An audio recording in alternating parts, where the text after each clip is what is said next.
कोई फायदा नहीं। मैं छोटी सी मिसाल देता हूँ। एक बार एक माँ अपने बच्चे को गांधी जी के पास लेकर आई और उसने कहा कि मेरे बच्चे को बहुत गंदी आदत है, ये टॉफियाँ बहुत खाता, बहुत ज़्यादा मीठा खाता है और ये देखिए इसने इसके अपने दांत भी सारे खराब कर लिए, इसको आप समझाइए तो शायद ये मीठा खाना छोड़ दे। गांधी जी ने बहुत प्यार से कहा, ठीक है, आप मेरे पास इसको एक हफ्ते बाद लेकर आना और मैं इसको जरूर समझाऊंगा। एक हफ्ते बाद वो लेडी फिर से गांधी जी के पास जाती है और इस बार गांधी जी उस बच्चे को समझाते हैं और वो भी मिठाई खाना छोड़ देती है।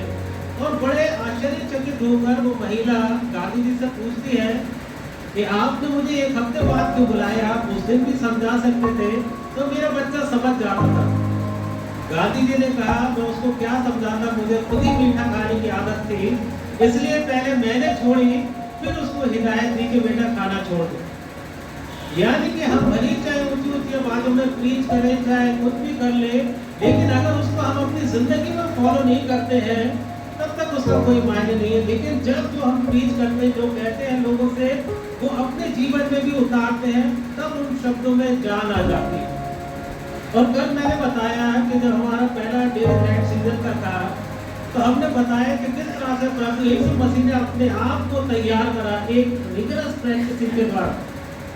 40 दिन 40 मेरा हाथ रहा, वो प्रार्थना में लगा रहा हूँ। मेरे ख्याल से ये एक्सट्रीम लेवल है, इससे ज्यादा कोई भूखा प्यासा रह भी नहीं सकता। मेरे ख्याल से तो अभी तो 20-21 दिन या 25 दिन है।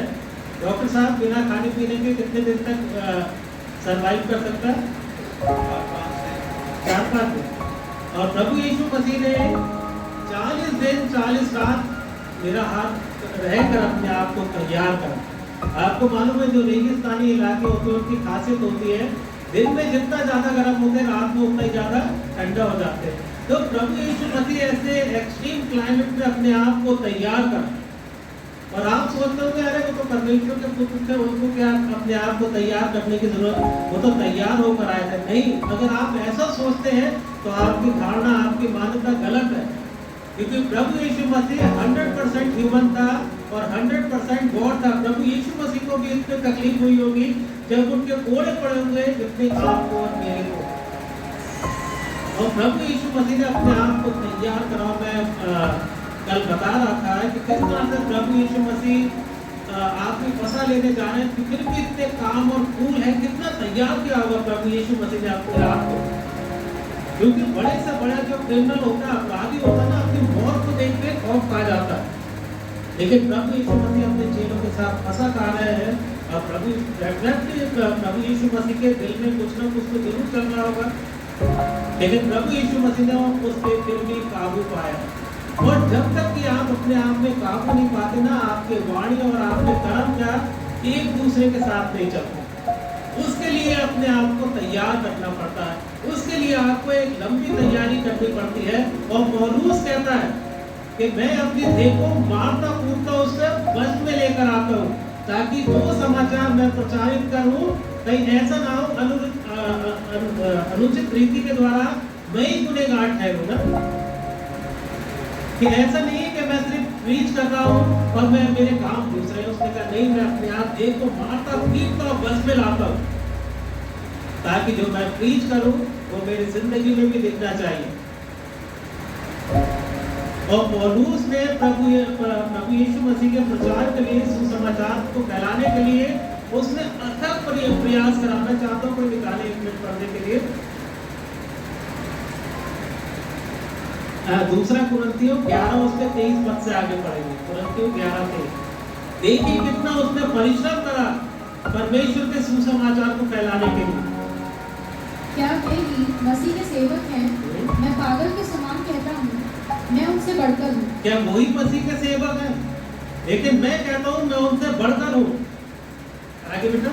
अधिक परिश्रम करने में, बार बार कैद होने में, कोड़े खाने में, बार बार मृत्यु के जोखिमों में, 5 बार मैंने यहूदियों के हाथ से 39 कोड़े खाए, 3 बार मैंने बेच खाई और 1 बार मुझ पर पथराव किया गया, 3 बार जहाज जिन पर मैं चढ़ा था टूट गए, एक रात दिन में मैंने समुद्र में काटा, मैं बार बार यात्राओं में अपने जाति वालों से जोखिमों में, अन्य जातियों से जोखिमों में, नगरों के जोखिमों में, जंगल के जोखिमों में, समुद्र के जोखिमों में, झूठे भाइयों के बीच जोखिमों में रहा।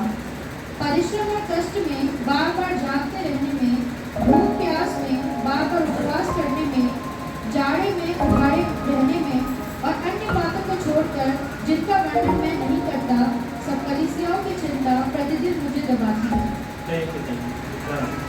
देखिए पौलुस ने प्रभु यीशु मसीह के सुसमाचार का प्रचार करने के लिए कितनी बड़ी कीमत चुकाई ना, कितनी बार बेचारे को बेट लगाया गया, कितनी बार पत्थरवाह करवा दिया गया और 3 बार उसने 39 कोड़े खाए। 2-3 बार जहाज में गया, जहाज टूट गया, एक दिन उसने समुद्र में बिताई वहां पर। ये कन्विक्शन, ये विश्वास कहां से आता है कि आपका और मेरे अंदर ये विश्वास है? अभी मैं बताऊं, अभी 2 लड़के यहाँ पे एक 47 लेके घुस जाए, आधे से ज्यादा यहाँ पे भाग जाएंगे, लेकिन उसको देखिए, उसने कहा देखिए मैंने कितना परिश्रम करा। इसके लिए जरूरी है तैयारी करने की, और जब हम तैयार होते हैं तब हमारे शख्सियत में और हमारी जुबान में क्या एक साथ हो जाते हैं, जो हम बोलते हैं वो हम करते हैं। प्रभु यीशु मसीह के समकालीन बहुत सारे शास्त्री, फरीसी और लीडर्स थे जो कहते तो थे लेकिन कभी करते नहीं थे। प्रभु यीशु मसीह ने कहा जब ये मूसा की गद्दी पे खड़े होकर कुछ प्रचार करें, इनकी बातों को मानना मगर इनके जैसे मत बनना, क्योंकि ये दूसरों पे तो इतना भारी धुआं रखते हैं जिसमें अपनी उंगली लगाना भी नहीं समझते। दूसरों से अपेक्षा करते हैं कि ऐसा करो और अपनी जिंदगी में कुछ नहीं। इसलिए प्रभु यीशु मसीह ने कहा उनसे ये चुना फिरी हुई कब्रें हैं, जो ऊपर से तो कैसी साफ सुथरी सफेद है लेकिन अंदर सड़ांध और अंधेरा है, कुछ नहीं हो वहां पर। उनके सफेद वस्त्रों को जहाँ देखकर उनके तरफ आकर्षित मत होना, उनसे प्रभावित मत होना, लेकिन जो बात पुलपिट में खड़े होकर गए उनको माना। लेकिन प्रभु यीशु मसीह का तो जीवन बिल्कुल अलग था, किसी से भी तुलना नहीं की जा सकती, किसी से भी कंपेयर नहीं किया जा सकता। प्रभु यीशु मसीह की शख्सियत ऐसी थी ना, मैं बताऊं, जो एक बार प्रभु यीशु मसीह से मिला वो उसका ही हो गया। यहाँ तक कि दुनिया का सबसे बदनुमा कलंक जिसको हम कह सकते हैं क्रूस, उस पे भी जब प्रभु यीशु मसीह चढ़ाया गया उसका भी उद्धार हो गया। आज देखिए लोग फैशन में क्रॉस डाल के चलते हैं, लेकिन एक टाइम ऐसा था जब वो कलंक का प्रतीक था उस पर चढ़ना। लेकिन प्रभु यीशु मसीह का जीवन बिल्कुल अलग था। प्रभु यीशु मसीह ने कहा कि अगर तुम्हारे पास कोई 2 चीजें उसको डोनेट कर दो, तो इस बात का यकीन करते हैं कि प्रभु यीशु मसीह के पास एक सैंडल और एक चुंगा। प्रभु यीशु मसीह ने जो कहा जिंदगी भर उसको पूरा किया। प्रभु यीशु मसीह ने कहा तुमने सुना होगा कि आंख के बदले आंख और कान के बदले कान, लेकिन मैं तुमसे कहता हूँ कि अगर कोई बाएं गाल पे थप्पड़ मारे तो दाएं भी उसके आगे करना, कोई एक कोस बेगारी में ले जाए तो उसके साथ 2 जाए, जो तुम्हें सताते हैं उनके लिए प्रार्थना करना और अपने दुश्मनों से प्रेम रखना। दुश्मनों से प्रेम रखना, उनको क्षमा कर देना ना, एक प्रोवर्ब है, और witness is expensive gift, don't expect from the cheap people. कि क्षमा याचना करना है, क्षमा देना एक बहुत बड़ा उपहार है जिसको हमको छोटे लोगों और घटिया आदमियों से आशा नहीं रखना चाहिए। लेकिन प्रभु यीशु मसीह का जीवन थोड़ी देर के लिए देखिए। जब प्रभु यीशु मसीह ने उनको सिखाया, रेगिस्तान में उस समय कितनी तेज धूप रही होगी, पूरा बदन छल लिया प्रभु यीशु मसीह का, कोड़े मारे गए, बेत लगाए गए और पसीनों उसके और चिलचिलाहट कर रहा होगा। प्रभु यीशु मसीह बुरी तरह से तड़प रहे होंगे, लेकिन फिर भी प्रभु यीशु मसीह उनको बदुआ नहीं दे रहे बल्कि उनके लिए प्रार्थना कर रहे हैं कि ऐ बाप इन्हें माफ कर, क्योंकि ये नहीं जानते कि ये क्या करते हैं। प्रभु यीशु मसीह ने जो बीच करा उसको जिंदगी भर निभाया। प्रभु यीशु मसीह ने कहा जो तुम्हारे दुश्मन उनको क्षमा कर। प्रभु यीशु मसीह ने कहा क्षमा करता। ग्राम स्टेन्स की वाइफ ग्लैडिस स्टेन्स ने कहा कि मैं अपनी तरफ से इनको क्षमा करती हूँ, जो भी जिनका नाम आया था 12 से और कौन थे, लेकिन कानून, भारत का कानून जो इनका करता हो करे, लेकिन मैंने अपने दिल से इनको क्षमा कर दी। और पौलुस भी हमको इस बात के लिए प्रेरित करता है कि अगर हो सके तो सह लो। मैं चाहता हूँ कि बड़े कुलूसियों की पत्री उसका 3रा अध्याय और 13वां पद।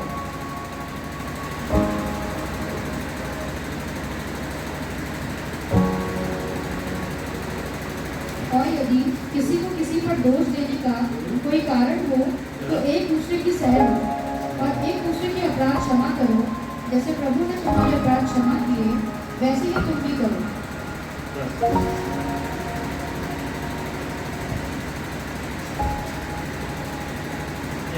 फिलिपियों